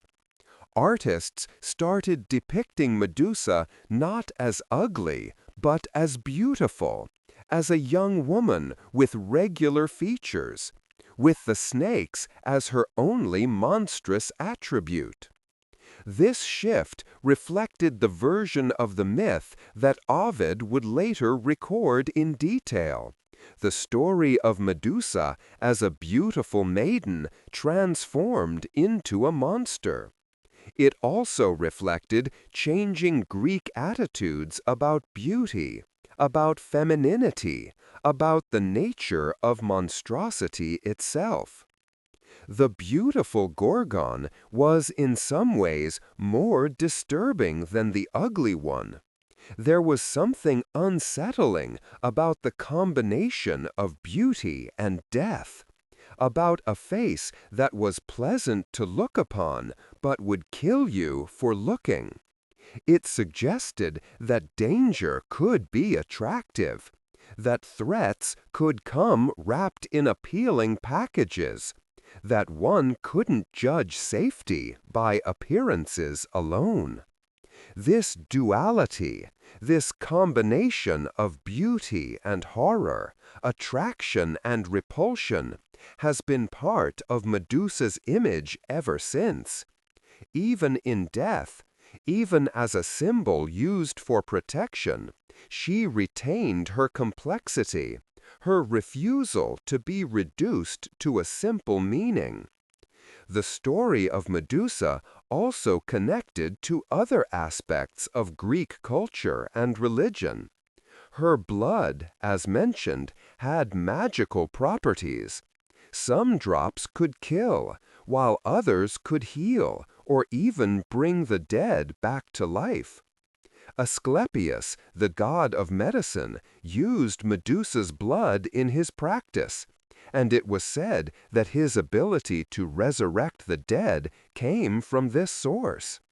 Eventually, Zeus struck him down with a thunderbolt for overstepping the natural order, but the connection between Medusa and medicine, between her death and both harm and healing, persisted. There's also an interesting connection to women's mysteries and female power. Some scholars have noted that the Gorgonion, particularly in its archaic form, bears resemblance to images used in various ancient cultures as symbols of female divine power, particularly the power associated with birth, death, and transformation. The open mouth, the protruding tongue, the association with blood and transformation, all these elements connect to ancient goddess imagery that predates classical Greek culture. It's possible that Medusa and the Gorgons represent an older religious tradition that was absorbed and transformed by the Greek mythological system.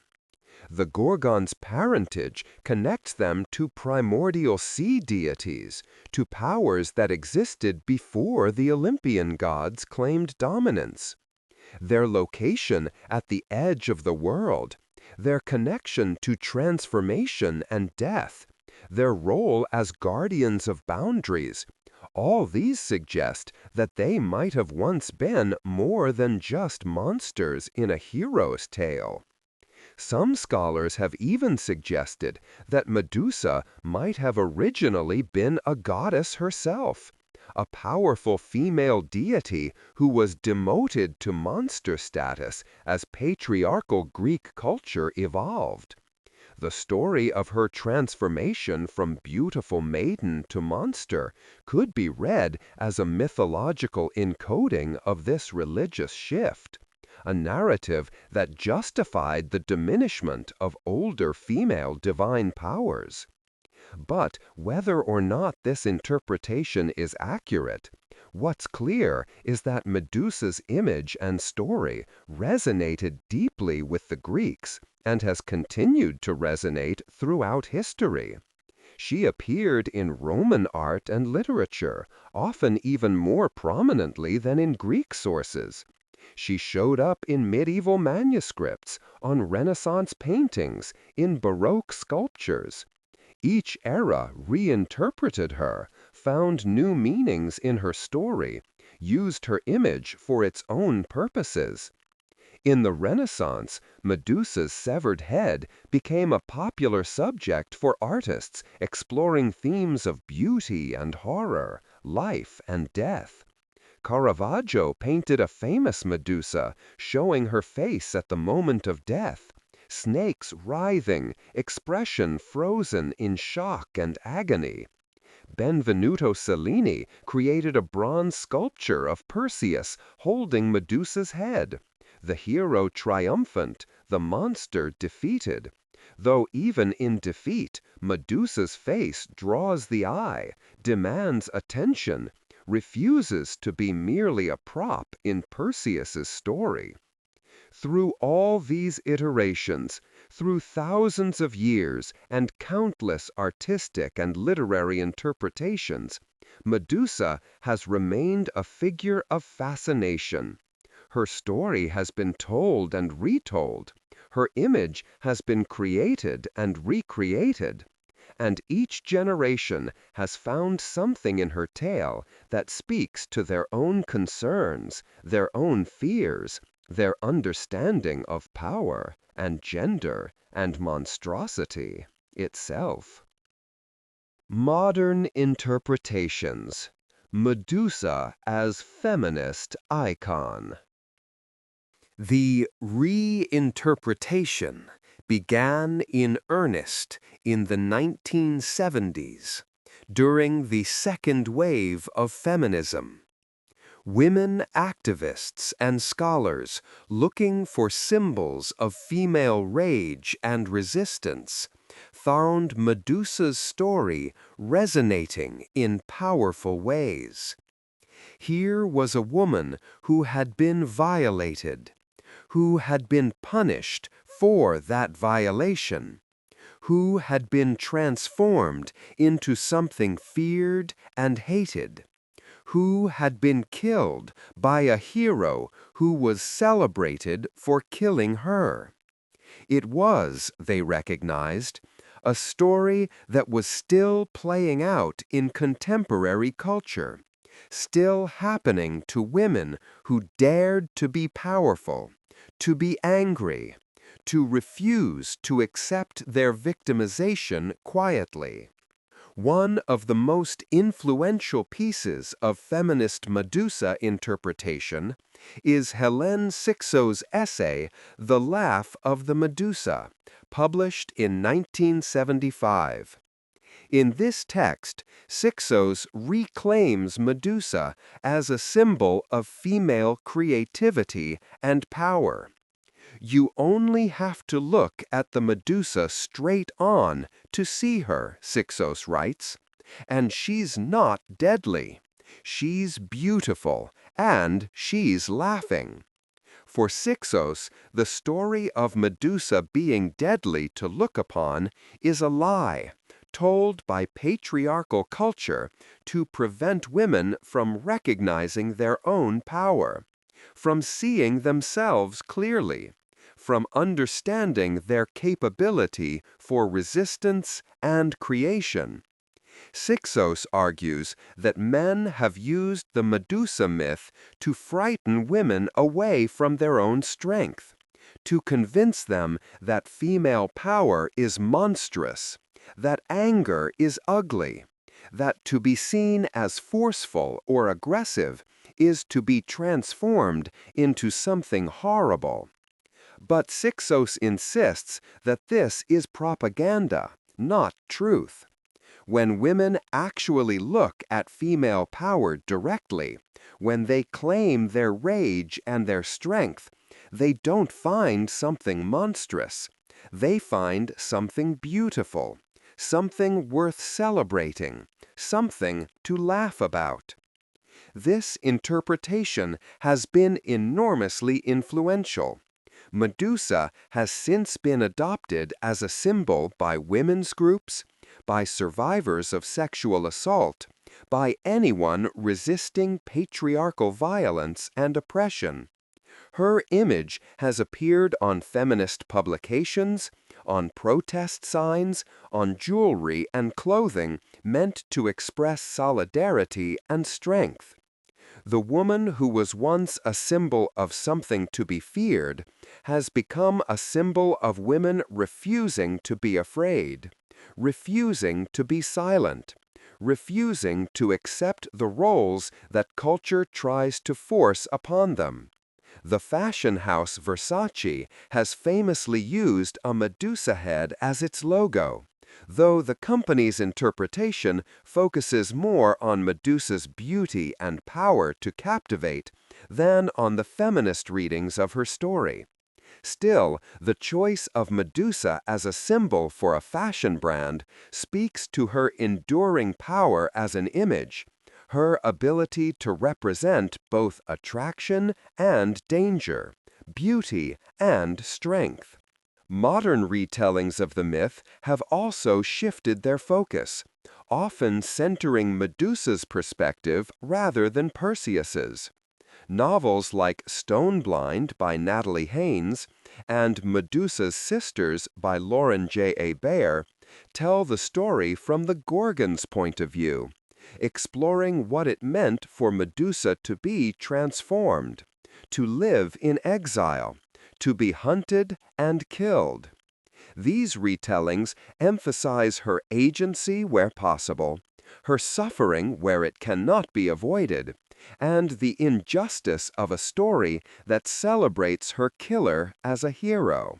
Films, television shows, and other media have increasingly portrayed Medusa as a complex character, rather than a simple monster. In some versions, she's sympathetic, a tragic figure. In others, she's powerful and vengeful, reclaiming her agency through her ability to turn men to stone. The petrifying gaze is reinterpreted as a form of protection, a way of ensuring that she can never be violated again, that any man who looks upon her with desire will be transformed into something harmless and still. But not everyone agrees with these reinterpretations. Some scholars and critics have pointed out that reclaiming Medusa as a feminist icon has its own problems and limitations. The focus on her as a victim of sexual violence, while based in Ovid's version of the myth, ignores earlier versions where she was simply born a monster. It also risks reducing her to her assault, defining her entirely by her victimization, rather than allowing her to be a complex figure with multiple meanings. Furthermore, the embrace of Medusa as a symbol of female rage and resistance has sometimes been criticized for being primarily accessible to and focused on white middle-class women's experiences.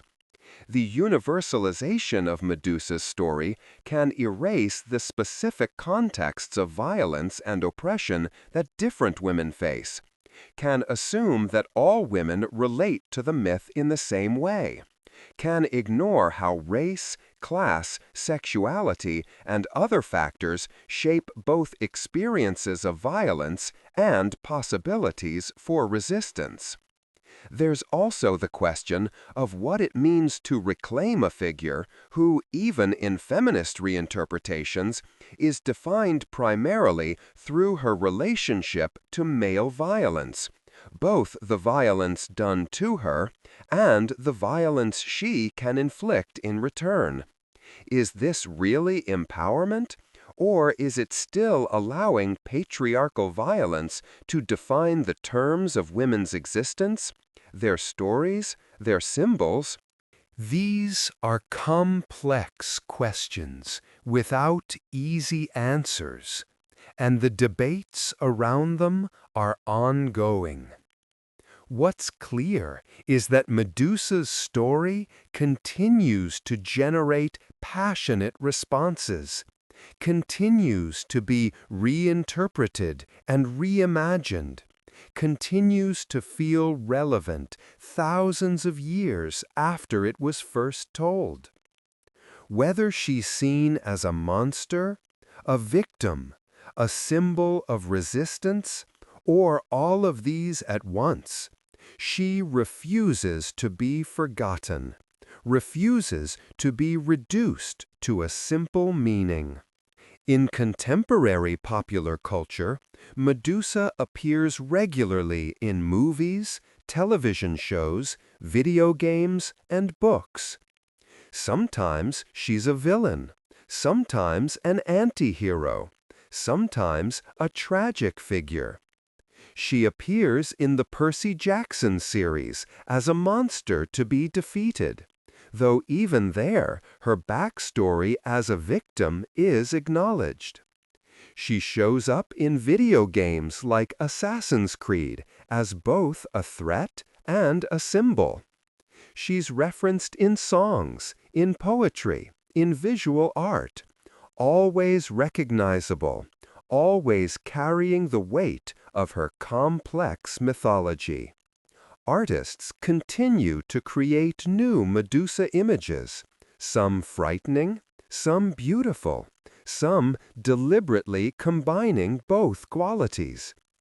In 2008, Argentine-Italian artist Luciano Garbati created a sculpture titled Medusa with the Head of Perseus, inverting the traditional image of Perseus holding Medusa's head. Instead, we see Medusa, nude and powerful, calmly holding Perseus's severed head, her serpent hair arranged like a crown. She's not monstrous in this depiction. She's strong, composed, victorious. She's the hero of her own story, the survivor who fought back and won. This sculpture became particularly famous in 2020 when a copy was temporarily installed in New York City, across from the courthouse where Harvey Weinstein had been tried for sexual assault. The placement was deliberate, making Medusa a symbol for the Me Too movement, for women speaking out about sexual violence, for the idea that victims could become survivors, that the silenced could find their voices, that monsters could be made human again, and humans who behaved monstrously could be held accountable. Whether these modern interpretations would have made sense to the ancient Greeks who first told Medusa's story is debatable. They lived in a different culture, with different values and different understandings of justice, power, and gender. But myths are designed to be flexible, to change with the times, to be reinterpreted by each generation that inherits them. That's how they survive, how they remain relevant, how they continue to speak to people thousands of years after they were first told around fires and passed down through oral tradition. Medusa's story, in all its versions, in all its interpretations, remains powerful because it touches on themes that are eternally relevant: beauty and ugliness, power and vulnerability, monstrosity and humanity, violence and victimization, survival and death. It's a story about transformation, about what it means to be seen, and what it costs to be truly visible. It's about the thin line between protection and punishment, between safety and isolation, between being feared and being safe from fear. And so we come to the end of Medusa's story, though in many ways it's a story without an end. Thousands of years after she was first imagined, after her myth was first told, after Perseus supposedly cut off her head, Medusa lives on. She lives in art and literature, in feminist discourse and popular culture, in the collective imagination that still conjures her image when we think about monsters, about victims, about the complexity of being human in a world that often demands we be simpler than we are. She was one of 3 sisters, the only mortal among them, the youngest, the vulnerable one.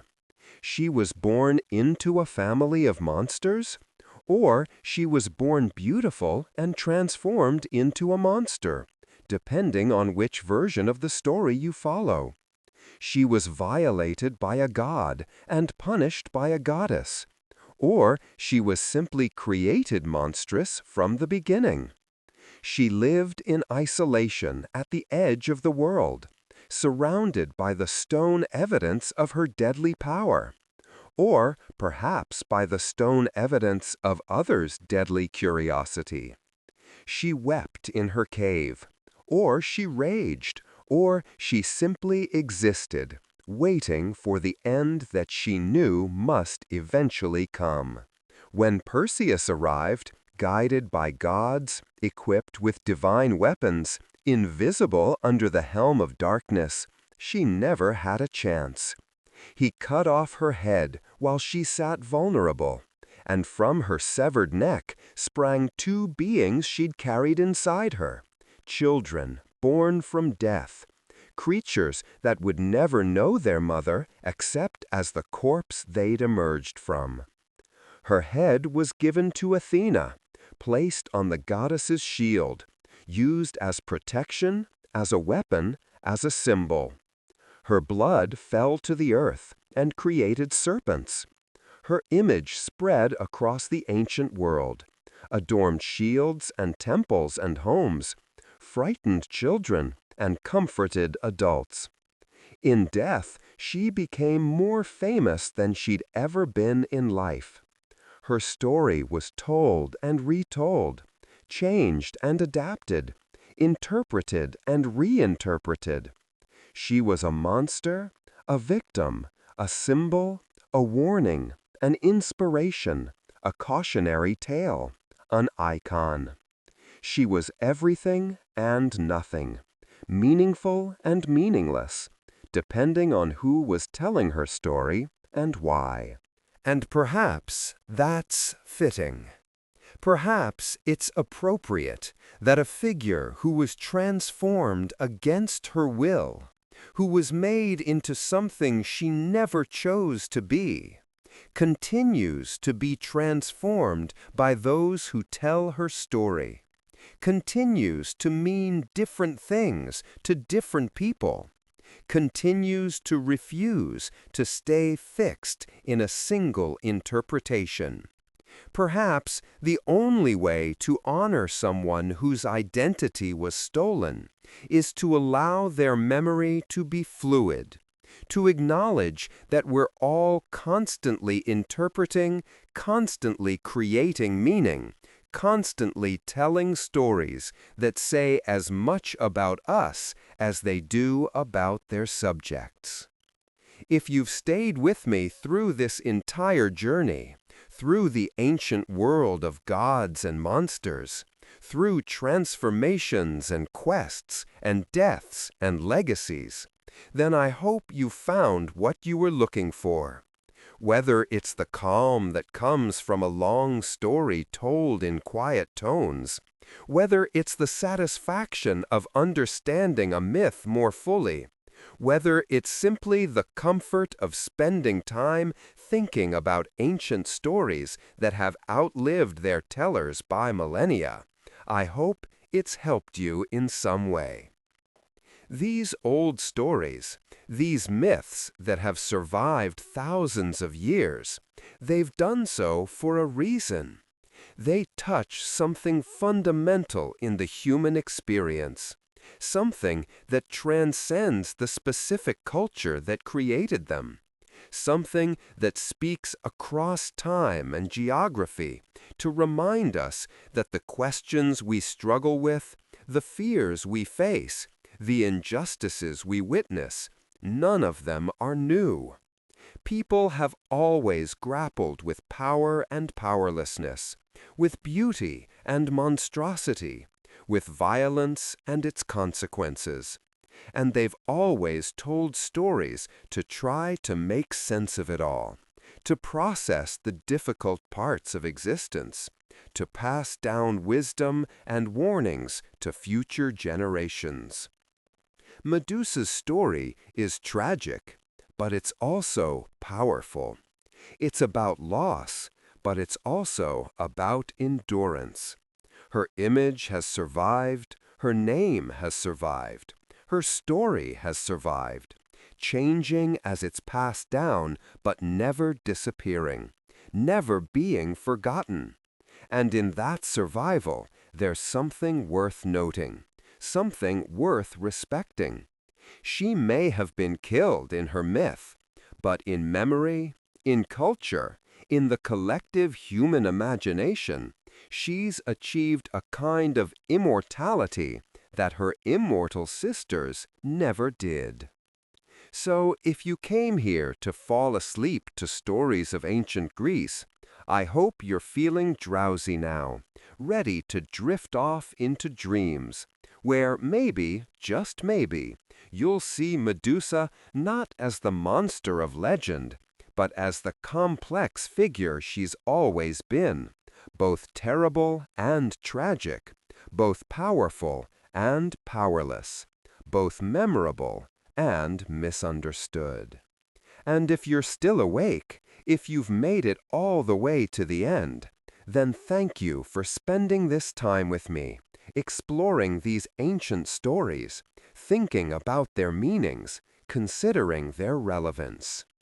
If you enjoyed this journey through Medusa's story, through the myths and meanings that surround her, then please do like and subscribe to help this channel continue exploring the quiet corners of history and mythology. Tell me in the comments what you thought. What version of the story resonates with you? What other figures from Greek mythology you'd like to hear about?